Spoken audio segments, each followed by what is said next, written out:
നമസ്കാരം. Raf talk ഫുട്ബോളിലേക്ക് ഏവർക്കും സ്വാഗതം. മാഞ്ചസ്റ്റർ ഡെർബിയിൽ ഇന്നലെ യുണൈറ്റഡിനെ സിറ്റി തകർത്ത് തരിപ്പടമാക്കി. തുടക്കത്തിലൊരു ഗോള് മാർക്കസ് റാഷ്ഫോർഡ് അടിച്ചു എന്നുള്ളത് ശരിയാണ്. പിന്നെ യുണൈറ്റഡ് ചിത്രത്തിലേ ഇല്ലായിരുന്നു എന്ന് പറയേണ്ടി വരും. അത്രക്ക് ആധിപത്യമാണ് സിറ്റി പുലർത്തിയത്.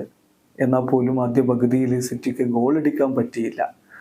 വളരെ ക്ലോസ് റേഞ്ചിൽ നിന്നുള്ള സിമ്പിൾ ചാൻസ് പോലും ഹാലൻഡ് മിസ്സാക്കുന്ന അവിശ്വസനീയമായ കാഴ്ചയെ നമ്മൾ കണ്ടു. പക്ഷെ രണ്ടാം പകുതിയിൽ ഫിൽ ഫോഡൻ കാര്യങ്ങൾ മാറ്റിമറിക്കുന്ന കാഴ്ച. ഇരട്ട ഗോളുകളാണ് ഇംഗ്ലീഷ് യുവ സൂപ്പർ താരം നേടിയിരിക്കുന്നത്. ഫോഡനാണ് താരം. ഈ സീസണിൽ അദ്ദേഹം സിറ്റിക്ക് വേണ്ടി എല്ലാ കോമ്പറ്റീഷനുകളിലുമായി 18 ഗോളുകളും 10 അസിസ്റ്റുകളും നേടിക്കഴിഞ്ഞു. അദ്ദേഹത്തിൻ്റെ കരിയറിലെ ഏറ്റവും അധികം ഗോൾ കോൺട്രിബ്യൂഷൻ വന്ന സീസണാണിത്. ഇനി നോക്കുക, പ്രീമിയർ ലീഗിൽ മാത്രം നോക്കുകയാണെങ്കിൽ 11 ഗോളുകളും 7 അസിസ്റ്റുകളും അദ്ദേഹം നേടിയിട്ടുണ്ട്.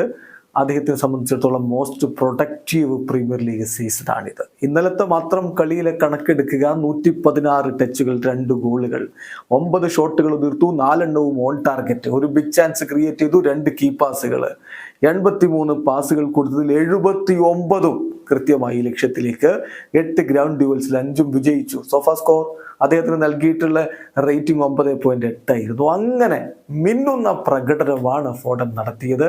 ഫോഡനാണ് താരം. ഇംഗ്ലണ്ടിന് ഇത്തവണ യൂറോ കപ്പിലും വലിയ പ്രതീക്ഷ ഫോഡനിൽ തന്നെ. വീഡിയോ അവസാനിക്കുന്ന ഫുട്ബോൾ ലോകത്തെ കൂടുതൽ വിശേഷങ്ങളുമായി റാഫ് ടോക്സിൽ എത്താം.